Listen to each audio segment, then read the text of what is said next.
I've been attached with the feeling of them waking up with you by my side.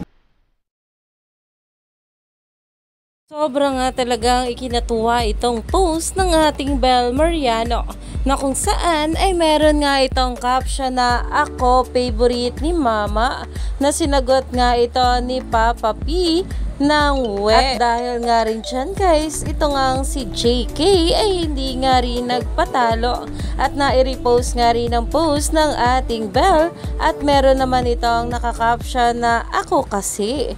At ito nga rin si Joshua Garcia ay napapost na rin sa kanyang social media account na kung saan ay talaga namang pinag-uusapan na dahil alam naman natin na sila nga ang kasama ng ating Bel Mariano para sa movie nito na Meet Greet Bye.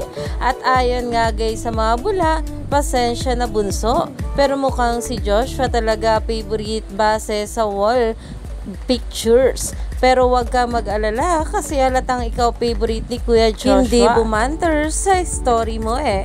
Love the dynamics. Hashtag Bel Mariano. Na ayon pa nga guys sa mga bula, so for this family. Already, even though alam kong wawasakin ako in a few months dahil ilang buwan na nga lang guys ay talagang mapapanood na nga natin ang new movie ng ating Bel. Kasama nga itong si Miss Maricel Soriano, si Joshua Garcia, si JK at si Papa P. Kaya naman abangers na nga dito ang maraming bablis. Talaga namang papaiyakin nga raw tayo nito dahil sa family drama na ito. Kaya naman stay tuned lang tayo for more update.